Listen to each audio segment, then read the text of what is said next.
स्थिति है इनकी पार्टी में। इसलिए हम तो अपना काम कर रहे हैं। हम किसानों के आंदोलन में उनको पूरा पूरा समर्थन बिल्कुल होशो हवास में, ठीक पूरे है। जोश में, बुलंद आवाज में देंगे। सुधांशु त्रिवेदी, अब तो ऑफिशियल है, प्रवन जी कह रहे हैं कि हम किसानों के साथ खड़े हैं और उनको अपना पूरा समर्थन देंगे, बिना झंडे के देंगे, बिना, लेकिन समर्थन पूरा देंगे। प्रियंका गांधी वाड्रा आज मथुरा में थी, उन्होंने बोला मोदी सरकार से सावधान हो जाओ, ये गोवर्धन भी बेच सकते हैं। ये बड़ा बयान था अपने आप में। संजीव बालियान को आपने सुना और उस पर पवन खेड़ा की टिप्पणी भी सुनी। आपका समय शुरू होता है। आप बोलिए सुधांशु जी। आप बिल्कुल, आप देखिए, अब पहली बात तो मैं पवन खेड़ा जी से कहना चाहूंगा कि अब ये वचन दे दें कि ये और इनकी पार्टी के लोग आगे से कभी कोई आरोप नहीं लगाएंगे कि सरकार नागपुर से संचालित हो रही है, आरएसएस की आइडियोलॉजी से चल रही है, आरएसएस वाले इसको कंट्रोल कर रहे हैं, या ये नागपुर के रिमोट से चल रही है। सुविधानुसार दोनों प्रकार के आरोप नहीं चल सकते। दूसरी बात, इन्होंने कहा कि हमारे नेता को कोई समझा सकता है, नहीं समझा सकता है। इसके बारे में इनकी टिप्पणी अंदर न रहते हुए बहुत पता पर एक बात दावे के साथ कही जा सकती है, इनके नेता पर तो वो कहावत लागू होती है, ऐसी समझ जो समझे खुदा।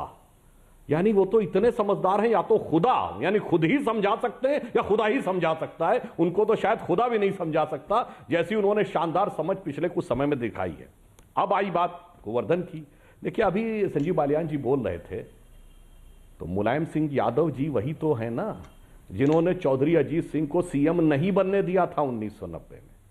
कांग्रेस पार्टी वही है ना जिसने चौधरी चरण सिंह जी को पीएम बनाकर उनके साथ धोखा किया था।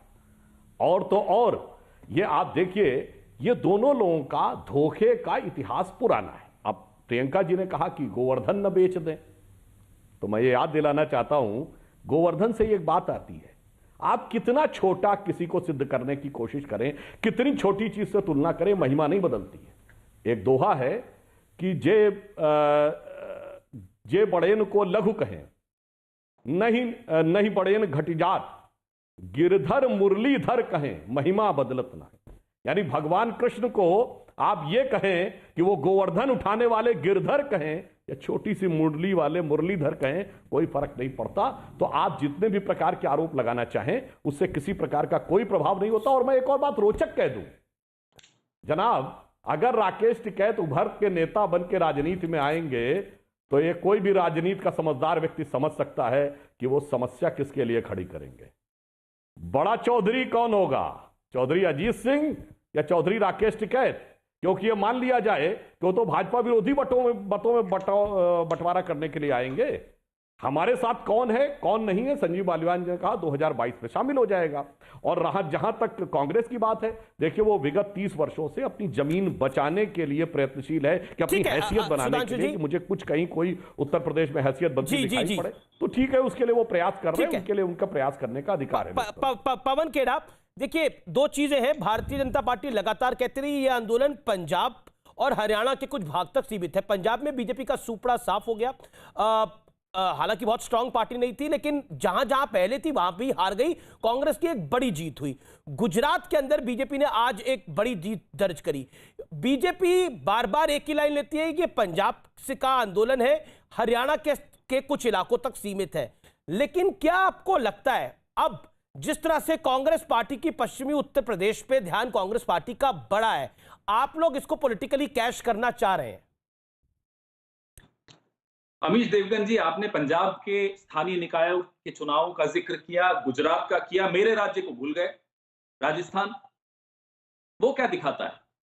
वहां भी तो कांग्रेस की भारी जीत हुई है, तो उस पर भी थोड़ी चर्चा कर लेते। 3 स्थानीय निकायों के चुनावों की चर्चा कीजिए, उसमें 2 में कांग्रेस जीती है, 1 में भाजपा जीती है। क्या साबित होता है इसमें? पहले तो यह हालत थी, आज से 1.5-2 महीने पहले इनके नेता, इनके मंत्री प्रेस कॉन्फ्रेंस करते थे कि फला जगह पंचायत चुनाव हम जीत गए, देखो किसान आंदोलन ठप हो गया। अब वो नहीं दिखते, क्योंकि देख गया ना पंजाब में क्या हुआ, क्योंकि उन्होंने देख लिया राजस्थान में क्या हुआ। इसलिए अलग अलग राज्यों की स्थिति अलग अलग है।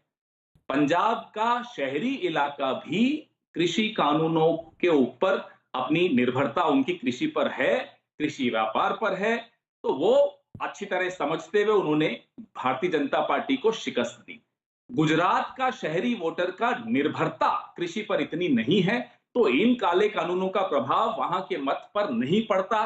तो इसमें कहीं कोई साइंस और केमिस्ट्री और बायोलॉजी पढ़ने की जरूरत नहीं, बड़ा स्पष्ट दिखता है ये।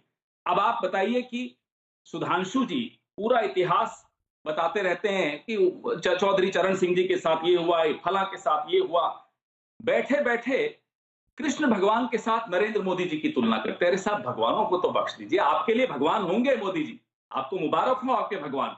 हमारे भगवानों को तो अकेला छोड़ दीजिए, कम से कम उनका स्तर इतना नीचे मत लाइए कि मोदी जी की तुलना अब आप कृष्ण भगवान से करने लगे।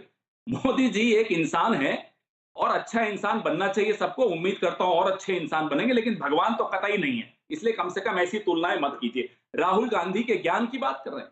कोविड पे जब राहुल गांधी ने आपको समय रहते बार बार चेतावनी देने की कोशिश की तो आप तो नमस्ते ट्रंप कर रहे थे पूरे देश में। क्या कर रहे थे आप? सरकारें गिराने की कोशिश कर रहे थे मध्य जी बावन प्रदेश जी। में। तो राहुल गांधी के ज्ञान पर तो प्रश्न चिन्ह अब आप लगाना बंद कर दीजिए, क्योंकि अब लोग आपकी हंसी उड़ाते हैं। जी जो आप राहुल गांधी का नाम लेते हैं, लोग आप पर हंसते हैं कि देखो ये ठीक है। अच्छा